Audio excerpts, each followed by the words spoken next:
I was shocked and surprised. Broward School Superintendent blindsided. I think you also heard a sense from many in the community who've said that we really want to see change. A surprise smackdown by the Reform 5 on the Broward School Board. Today, it was a clear no to high prices, inflation, runaway spending by our Congress. Re-elected and raring to go, we're live with Miami Congressman Carlos Gimenez. My fellow citizens, America's comeback starts right now. He's back, and some Democrats say welcome back to a loser. I did not feel fear that day, but I was angry. Mild-mannered Mike Pence finally speaks out. We go one-on-one. The good, the bad, and the ugly, and the sublime, all on This Week in South Florida. Good morning. Glad you could join us. I'm Michael Putney. Glenna is off today. We have a full plate of tasty political morsels for you coming up in the next hour. We'll chat with Congressman Carlos Gimenez, just reelected. Later on, you will hear from two members of the Broward School Board, which fired the superintendent this week. But first, to Washington and the changing of the guard in the House, what it means for South Florida. Nancy Pelosi announced that she will be stepping down as the House Speaker. And with great confidence in our... Well, there she was, we thought. So the remarkable reign of Nancy Pelosi is over, and there will be a new majority leader, this time from the Republican side. And it looks like it's going to be Kevin McCarthy of California. He's been vying for the Speaker's job for years. One South Florida congressman navigating through the leadership changes is Congressman Carlos Gimenez of Coral Gables, a Republican who was reelected by a whopping 21 points, a blowout victory. He represents the 26th Congressional District, Southwest Miami-Dade, all the way down to Key West. Joins us now via Zoom from his home. Congressman, great to see you. Good morning. There you go. Carlos, can you hear me? Yes, I can. So I think it was closer to 28%, but, you know, I'll forgive you. But who's counting? All right. Well, anyway, it was a huge victory for you. So congratulations on the victory. Also, for the first time, as you're well aware, Governor Ron DeSantis, a Republican, won Miami-Dade County handily. He won a solid majority in every Hispanic voting precinct in Miami-Dade County. What does this tell you? Is Miami-Dade a purple county now, or is it turning red?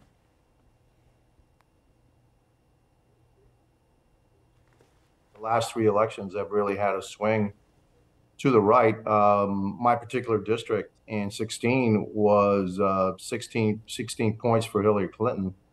In 20, it was 4 or 5 points for Donald Trump, and then now we had a huge swing of 28 points to the right. So yeah, I think Miami-Dade is turning redder, but it's still purple.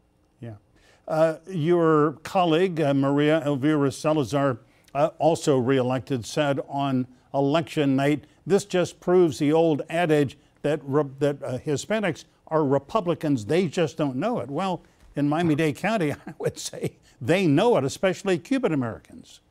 Yeah, they do. And look, we have the Hispanic population here in South Florida a little bit different than some of the other areas of the country. And a lot of our Hispanics come here fleeing from oppression and communism and socialism. And so they tend to be more to the right. And, you know, and we're the beneficiaries of that. But that being said, there is a trend across the nation of Hispanics shifting to the right, only based on the same issues of everybody else. It's the economy, it's prices.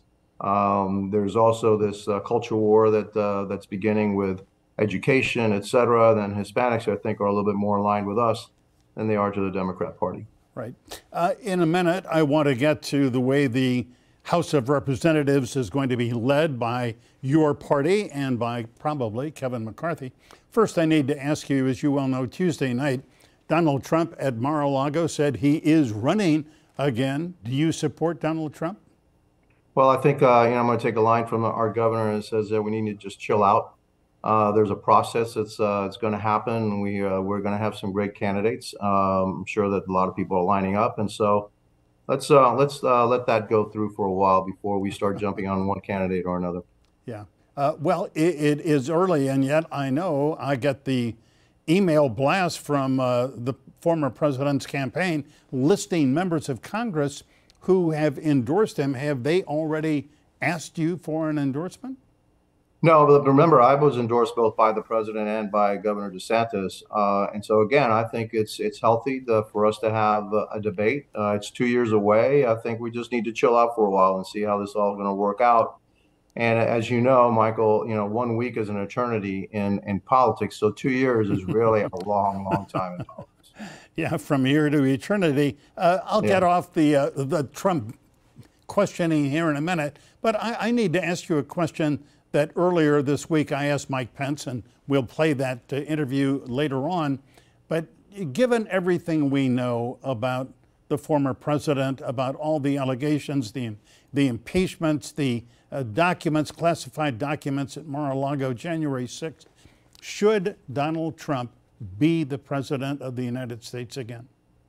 Donald Trump will be the president of the United States if the American people decide that he should be the president of the United States again. And so a lot of the stuff that is attributed to Donald Trump, I mean, the Mar-a-Lago raid, I mean, I just saw Mike Pence said that should have never happened. There are a bunch of different ways that that could have transpired without having a raid on the president. And so, many of the things that were attributed to Donald Trump about Russian collusion, and really trying to cut him at the knees that when he became the president turned out to be a bunch of baloney, false. 4 years it was put on TV stations just like you and MSNBC, CNN, all that, Washington Post, the New York Times, really running with a story for 4 years that really undermined the credibility and the legitimacy of Donald Trump's presidency. And so, those questions need to be answered. And so again, at the end of the day, the American people will decide if Donald Trump has the right to be president again or not, or if some other Republican, should take his place and hopefully defeat President Biden, because President Biden needs to be defeated in 2 years. Yeah. Well, do you even think President Biden will be the Democratic candidate in 2 years? Well, I think the results of this last election certainly emboldened him. I don't think he should have taken much out of it. Look, the Republicans outvoted the Democrats by 4 million votes. It didn't really pan out in the gain of seats that we thought we were going to have. But by and large, 4 million more people in America thought that the Republican agenda was better than the Democrat agenda. Yeah. It just didn't pan out in the seats. But I think President Biden is taking the wrong message out of this. Is somehow everybody's really happy with the job he's doing in America. We're not. And I believe that if he continues on these policies, that America will suffer more. And yeah, I do believe that he's going to run in 2 years. Yeah.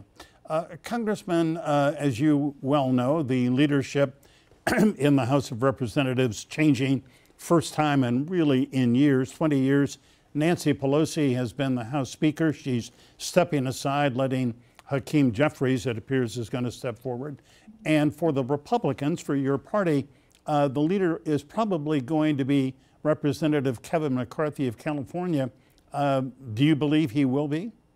Yes, I do. I think that, in the end, we've had some healthy debate inside the conference, but the overwhelming majority of the conference supports Kevin McCarthy. And the great thing about, choosing the speaker is that you stand up in the well and you speak out and you say a name. So everybody knows exactly how you voted. And so at the end of the day, yeah, I think Kevin McCarthy not only will be the speaker, but deserves to be the speaker. He has led the Republican Party, to the majority. 4 years ago, we were in 2018, we got walloped pretty hard. And in 2 cycles, he's led us back. And I think that he deserves to be the majority. I've worked under him. I think he's led us, the right way. Yeah, we may be sometimes a little bit difficult because we're a little bit more independent thinking. We're not dogs. We're kind of like cats. But at the end, I think he has the ability to herd those cats. Yeah, it will be obviously a very thin majority instead of what was predicted to be 15, 20, 25 seat majority by the Republicans in the House. It's going to be what, 7 or 8 seats rather, and that makes his job and your role a lot tougher. Yeah, it does. But again, I think one of the things that we're going to do is how did Nancy Pelosi do it? Because she had the same kind of small majority that's too. right. She was able to do it. And so we've got to take a page from her book and say, okay, exactly how did you do that? Yeah. And really, push through her agenda with such a slim majority. You got to take your hat off to her. Yeah. I mean, I don't agree with her policies or her politics, but how she got her agenda through the House, you have to take your hat off to her. And she was very effective with the Democrat Party. She was indeed. And so I think we need to learn from how she did some things and then move on from there. All right. Well, I want to talk about your agenda and the agenda coming up here, for the next couple of years, things like immigration, very important to you. So hold on here, Congressman. We'll be back with Congressman Carlos Gimenez in just a minute. Okay.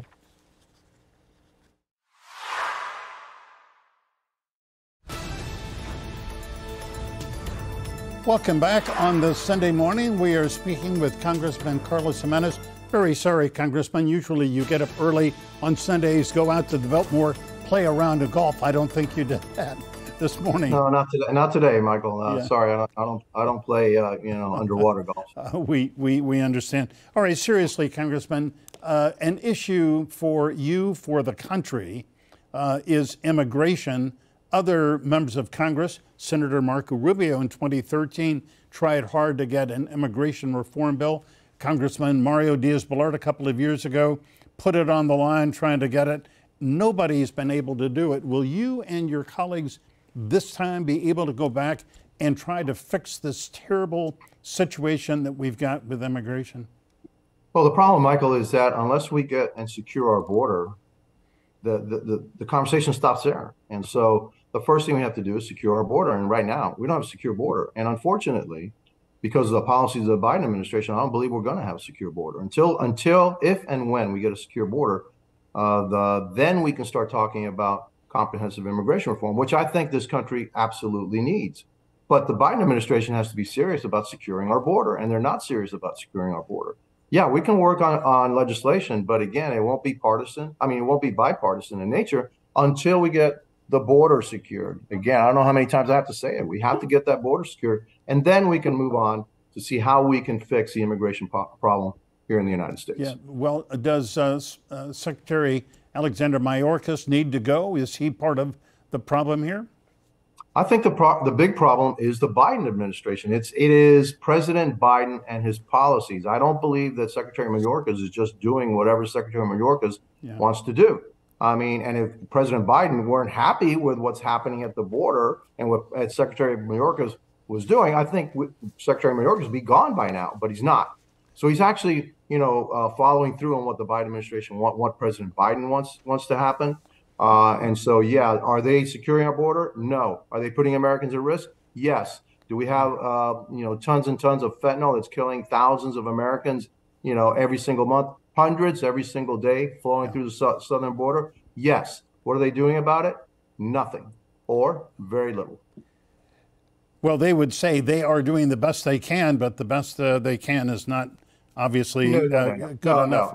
No, Michael, they're not doing the best they can. They're doing it on purpose. All right. And so nobody's going to ever tell me they're not doing it on purpose, because you can't be this dumb.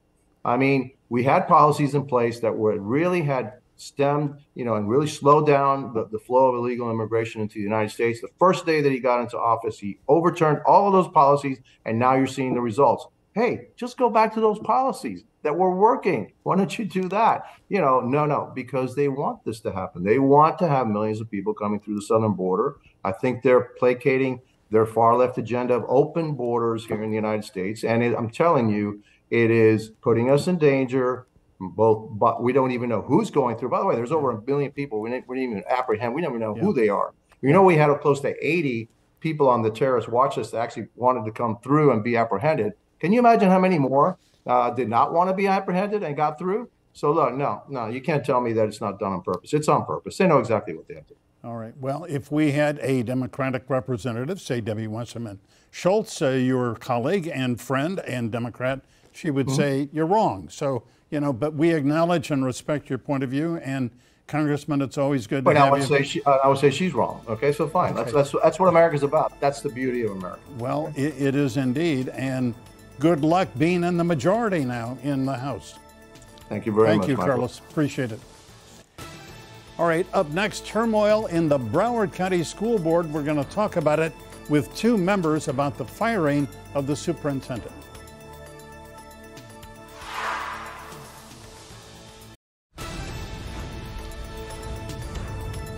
The Broward School Board is in a state of turmoil and has been for several months. It started with a grand jury report that accused 5 board members of neglect of duty and incompetence. The governor then suspended them and appointed altogether 5 new members to the school board. And on Monday night, without advance notice, they voted to fire Superintendent Vicki Cartwright. But did that firing violate the state sunshine law? And what's going to happen after 4 new elected school board members are sworn in on Tuesday? We want to talk about all that today with 2 school board members, one pro-Cartwright, one anti-Cartwright. So let's begin with the pro side, school board member Sarah Leonardi. I spoke with her on Friday. Sarah, at this moment, Dr. Vicki Cartwright is no longer the superintendent of schools of Broward County, fired on Monday night on a 5-4 vote. Was that fair? Was that justice? Was that the right thing to do? Right. So she is currently still our superintendent, as we have not appointed an interim or acting. But I do not believe that that process was fair. I don't believe what happened to her was fair for a variety of reasons. Right.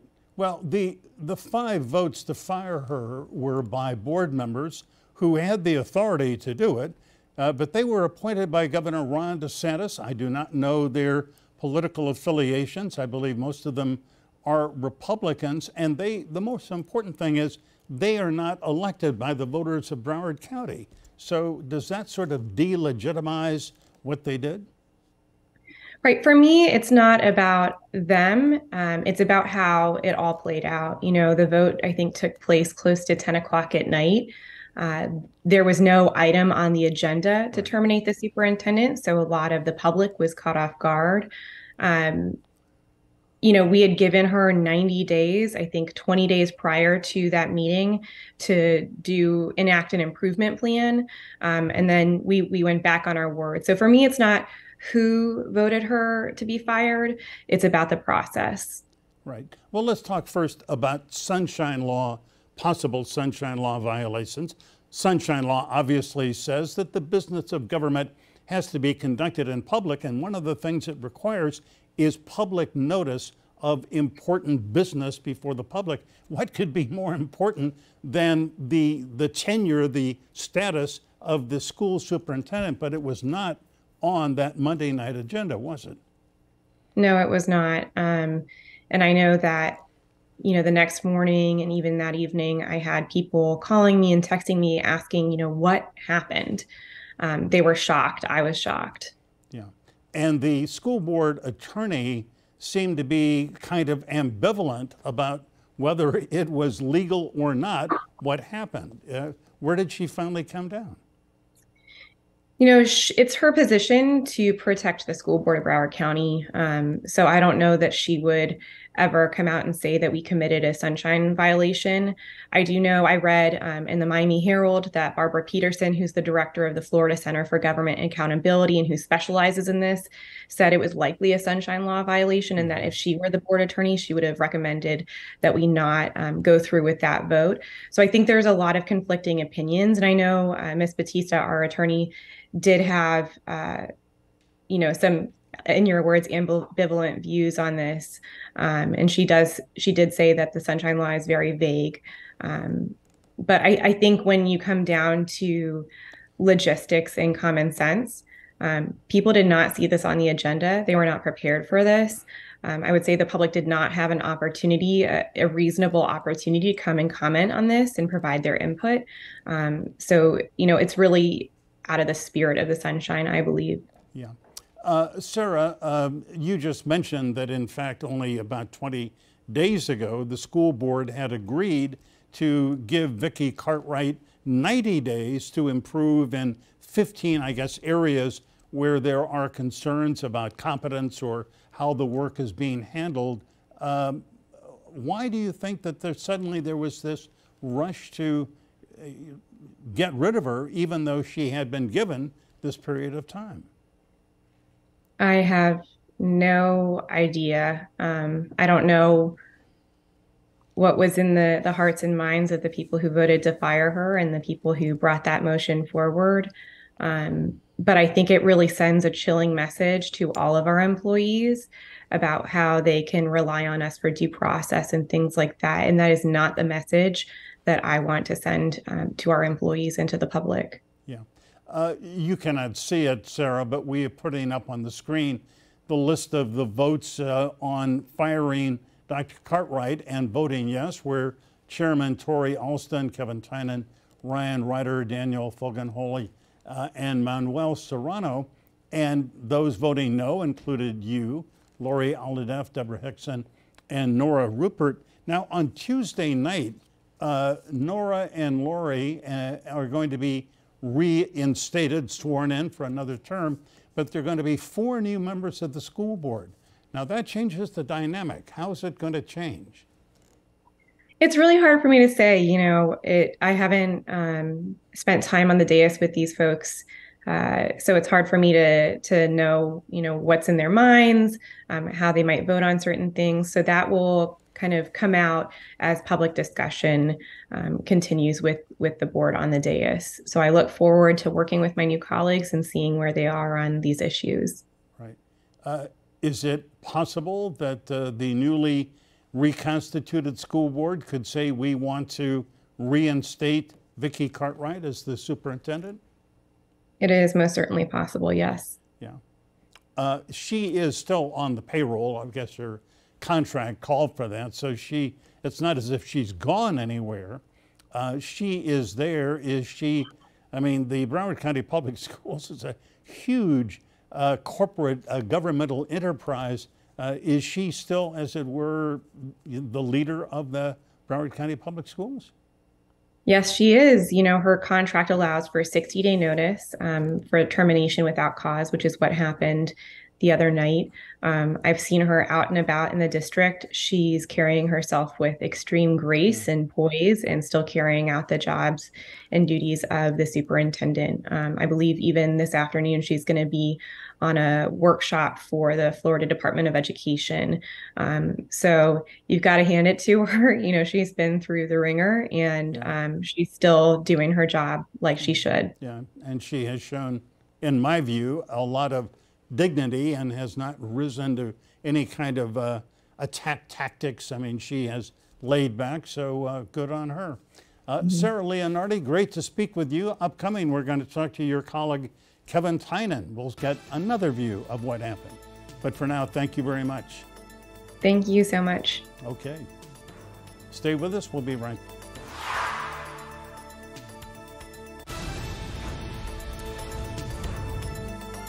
When the Broward School Board met Monday night this week, the future of Superintendent Vicki Cartwright was not on their agenda.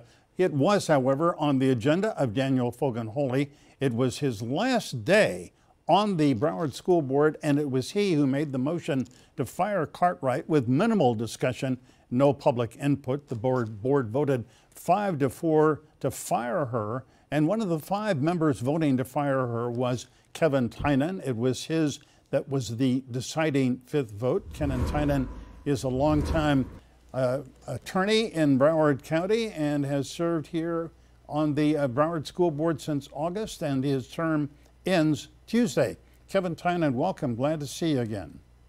Good afternoon, sir. This is almost the before and after. You got me coming in, now you have me leaving. we do, and we've got you coming and going, and glad to do so. Kevin, the Sun Sentinel reporter who is really on this story, Scott Travis, reported that it took you 54 seconds to decide how you were going to cast your vote on Monday night. What took so long, and what was going through your mind? It was a difficult decision. You know, I had spoke earlier that when the last time this issue had come up, and it had come up twice previously, pretty much, you know, we had given the superintendent 90 days. You know, I thought that's where I was going to end up on my discussion of the event, where my ultimate vote would be. And then I listened to two of my colleagues who ended up swaying me. Right. Well, as you say, on October 26th, you and every member of the school board pulled back and said, Superintendent, we're going to give you 90 days to improve in these particular areas, and then we'll sort of assess where you are. What hurried that up? Why did, you know, you and your other 4 other board members simply say, no, time's up? Well, and again, I didn't expect to be talking about that the other night.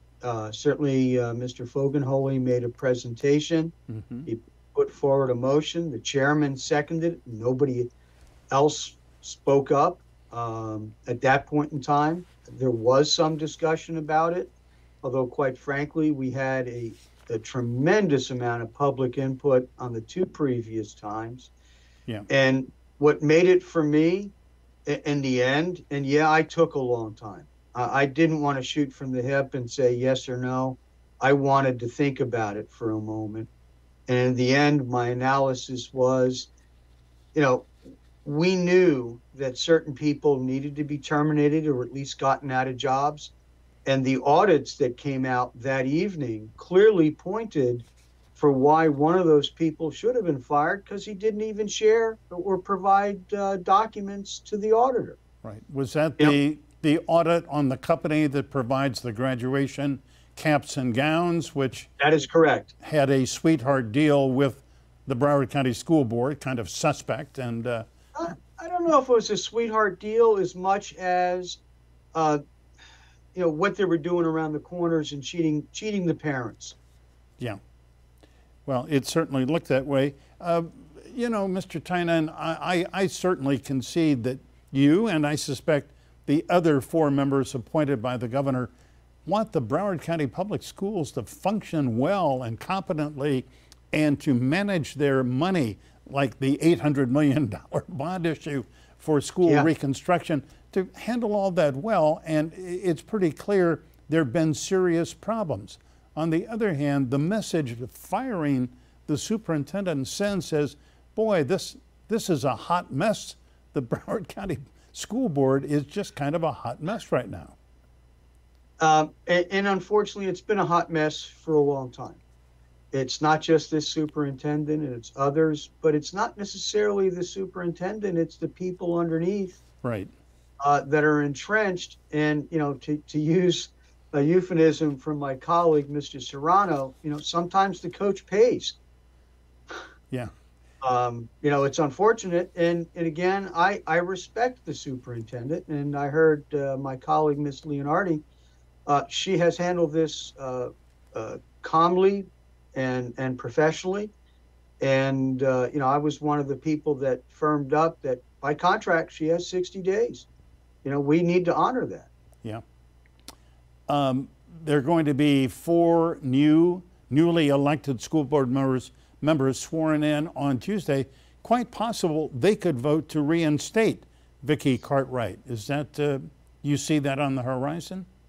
Well, certainly, like in a lot of issues, you can start a new motion in front of the panel, notice it, do it. I don't know if the newcomers are any different than us on how they view the school board. Yeah, well, the change that needs to be made. Right, and excuse me, and you're absolutely right. I think only one of the 4 has indicated any feelings towards Dr. Cartwright, so we will have to find out after they meet, and then direct whether to have a national search for a superintendent or reappoint her. Kevin Tynan, great to speak with you, and thank you for your service. Thank you, sir. Always a pleasure. Thank you very much. All right, up next, we're going to speak with Miami City Commissioner Ken Russell and about his threat to resign early. What was that all about?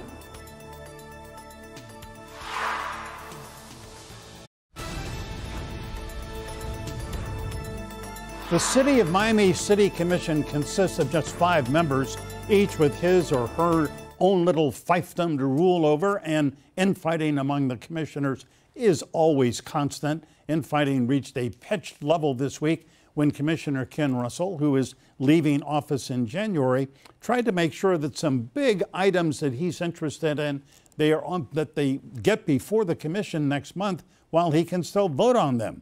But he was met with fierce resistance by Commissioner Alex Diaz de la Portilla, who is mercurial and tough, and also opposition from Joe Carollo, who is a legendary troublemaker there. So Commissioner Russell stalked off, threatened to resign early. Commissioner Russell joins us now from his home in Coconut Grove. Ken, hello, welcome, good to see you. Good morning, Michael, how are you? Well, I'm very well. I didn't have to put up with Alex Diaz de la Portilla or Joe Carollo, who are tough customers. I have respect for them, but they are mockers, as the term goes. So did you, when you left the dais of the commission the other day, was that it, or have you sort of worked out a settlement? I took a deep breath after that commission. It was bothersome and upsetting, and of course you can't take anything personal that happens in politics and on the dais. You just got to try to get your work done, and that's my real goal, is to finish off my term, putting a cap on the things that I really care about, that are important for our community, especially West Grove, Little Bahamas, and Coconut Grove.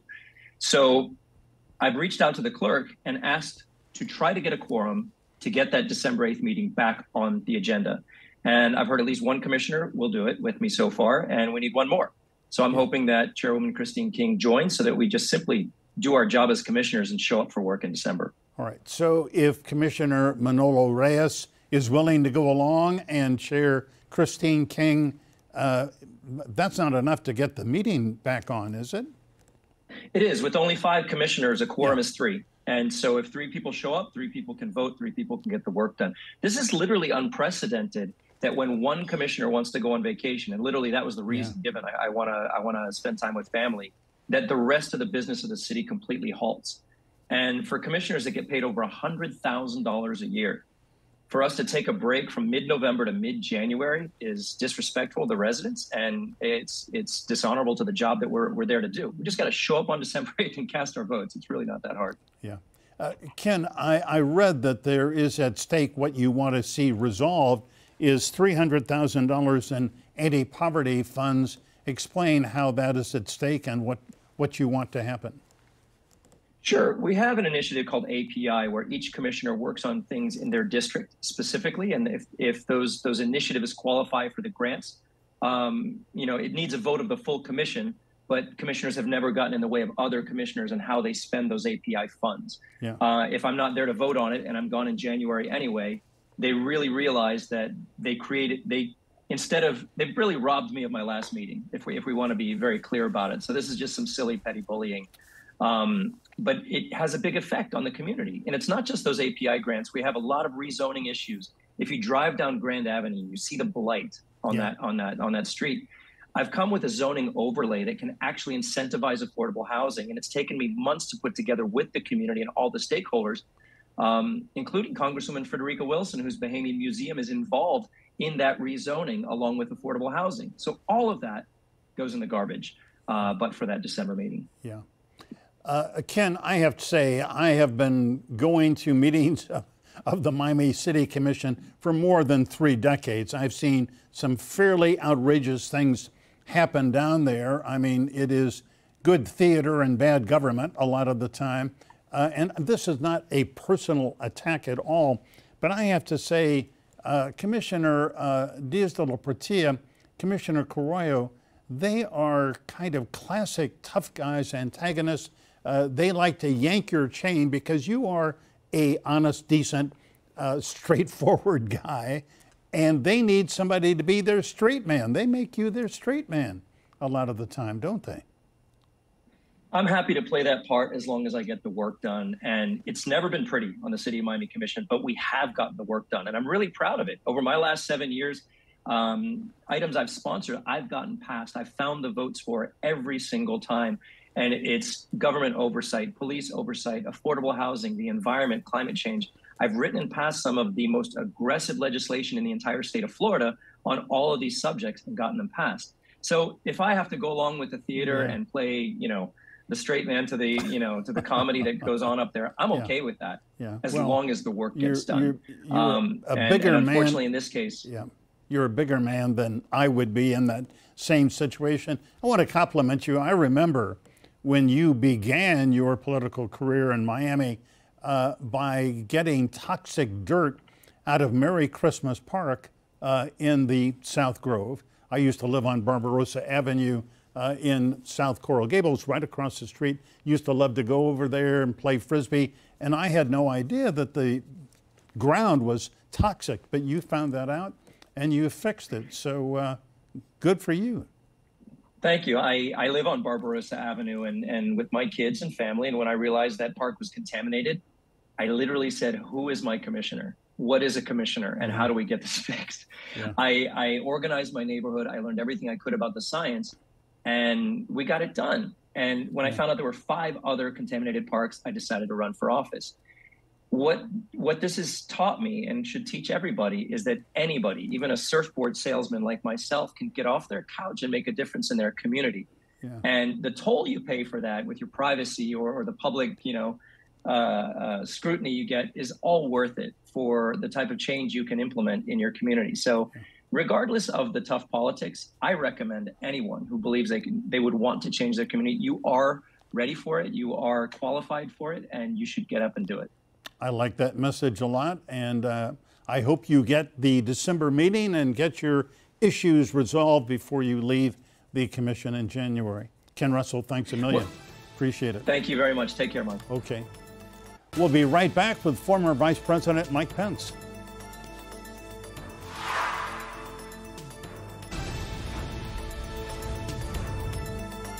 Former Vice President Mike Pence published an autobiography this week. It is called So Help Me God. He is a fervent Christian, and he was a loyal vice president to Donald Trump.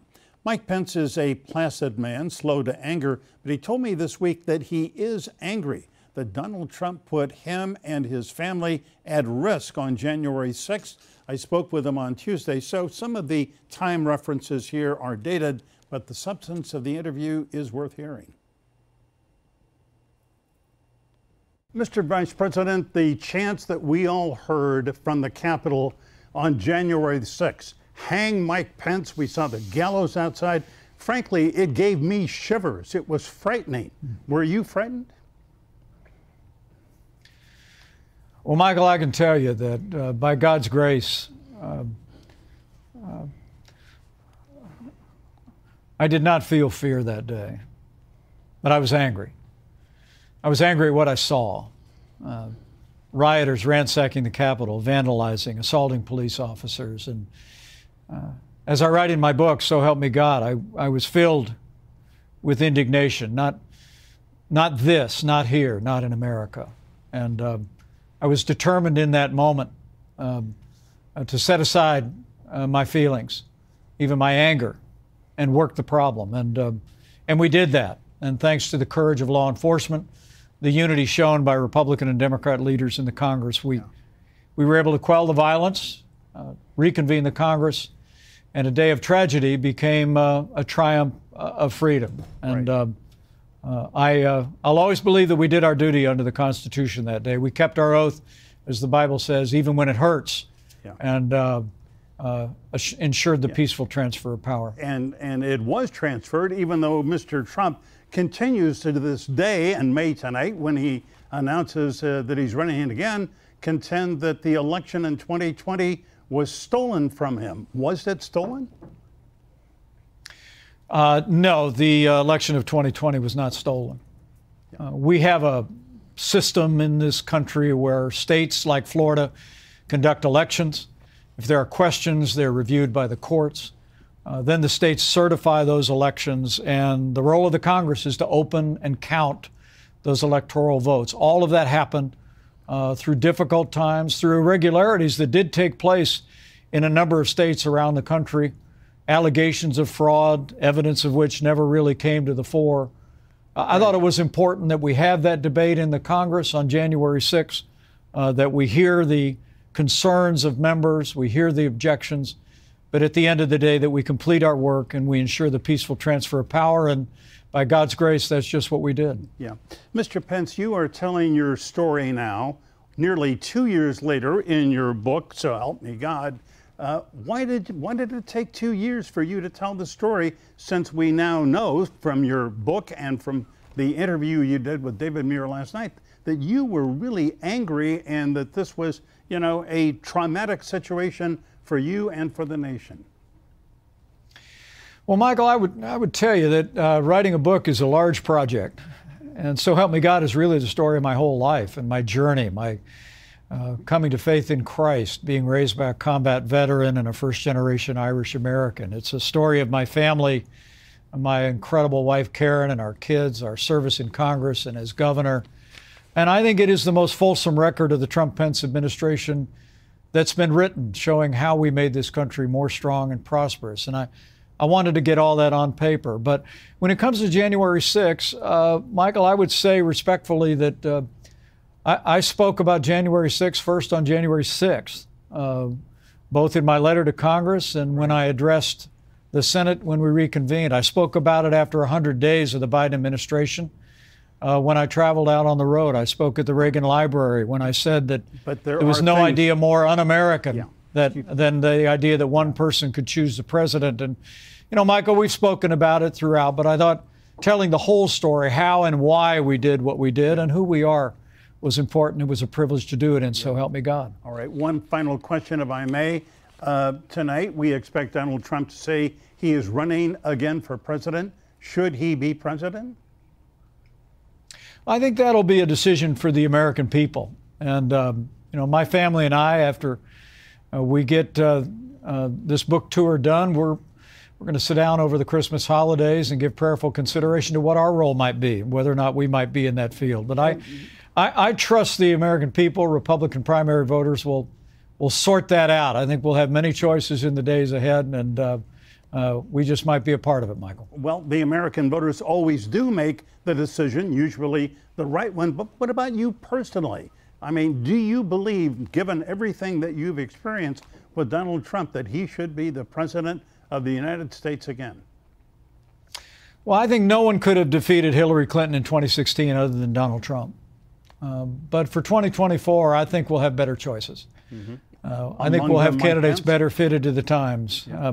Well, I promise to keep you posted, Michael. I really do. All right. Well, we hope to see you next time that you're in Florida. Thank you very much, Mike Pence. Thank you, Michael.